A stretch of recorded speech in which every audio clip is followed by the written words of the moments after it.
அதாவது தமிழ்நாட்டில் சூப்பர் முஸ்லீம் என்கிற பெயரில் இயங்கக்கூடிய குழுவினர் அவங்க குர்ஆனுக்கும் ஹதீஸுக்கும் முன்னைய கால அறிஞர்கள் சொன்ன விளக்கங்களுக்கு மாற்றமான சுயமான சில முடிவுகளை சொல்கிறாங்க.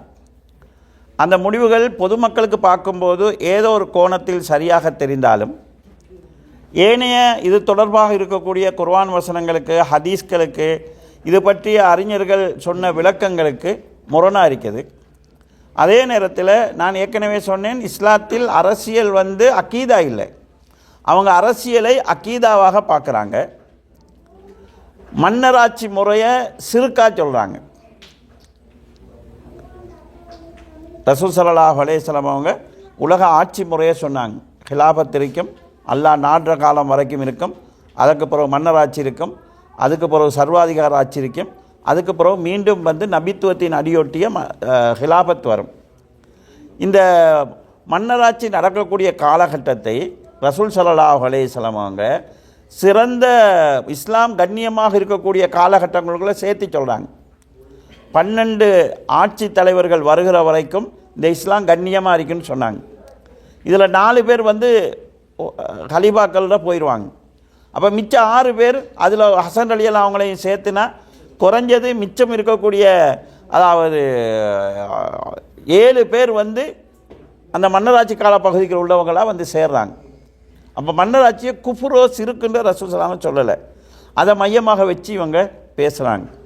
அடுத்தது குர்ஆன் வசனங்களுக்கும் ஹதீஸ்களுக்கும் முன்னைய கால அறிஞர்களுடைய விளக்கங்களை விட சில நேரங்களில் பைபிளுடைய விளக்கங்களையும் சில நேரங்களில் வேறு வேறு விளக்கங்களையும் அதுக்கு துணையாக எடுக்கிறாங்க.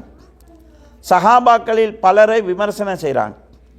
குறிப்பாக முஆவியா ரலியல்லாஹு அவர்களையும் அவருடைய தந்தை அபூ சுஃபியான் ரலியல்லாஹு அவர்களையும் நயவஞ்சகமாக போலியாக இஸ்லாத்துக்குள்ளே வந்தவங்க முனாஃபிக்குகள் என்று சொல்கிறாங்க. ஆனால் ரசூல் ஸல்லல்லாஹு அலைஹி வஸல்லம் அவங்க அங்கீகரித்தவங்களுக்குள்ளே அவங்க வாராங்க. முஆவியா ரலியல்லாஹுடைய வாப்பா அபூ சுஃபியானை பொறுத்தளவில் அவருடைய கண் போர்க்களத்தில் பழுதாகி இருக்குது. ஒரு கண்ணை இஸ்லாத்துக்காக கொடுத்தவராக அமைகிறார், போர்களில் பங்கு பெற்றவராக வாரார். இவர் முஆவியா ரலியல்லாஹு ரசூலுல்லாஹுடைய எழுத்தாளர்களில் ஒரு ஆளாக வராங்க. அப்போ இப்படி ரசூல் ஸல்லல்லாஹுடைய நெருக்கமாக இருந்தவங்களை பலரையும் காவிர்கள் முர்த்ததுகள் அவங்க போலியா இஸ்லாத்துக்கு வந்தாங்க என்கிற வார்த்தை பிரயோகங்களை பயன்படுத்துகிறாங்க. அந்த அதுகளை கேட்குறவங்க முஆவியா ரலியல்லாஹு சொல்லக்கூடாது, அவரை வேண்டாம் சாமியினுடைய தலைவர் என்று சொல்லிக் கொள்ளுங்க, அவரை சஹாபின்னு சொல்லக்கூடாது என்கிற மாதிரியான செய்திகளை கொண்டு வராங்க. கடந்த கால அறிஞர்கள் எல்லாரையும் இஸ்லாத்தை விளங்காத முட்டாள்களாக காட்டிக்கொண்டு மார்க்கத்தின் பேசிக்கே விளங்காத ஒரு ஆளை உலகமாக அறிஞராக எடுத்துக்கொண்டு போய் கொண்டிருக்கிறாங்க. இப்படி ஏராளமான அஹ்லு சுன்னாவுடைய வழிமுறைக்கு மாற்றமான சிந்தனை போக்குகளும் வழிமுறைகளும் அவங்கள்ட்ட இருக்குது. அவங்க அஹ்லு சுன்னாவுடைய வட்டத்துக்குள்ளே உள்ளவங்க அல்ல.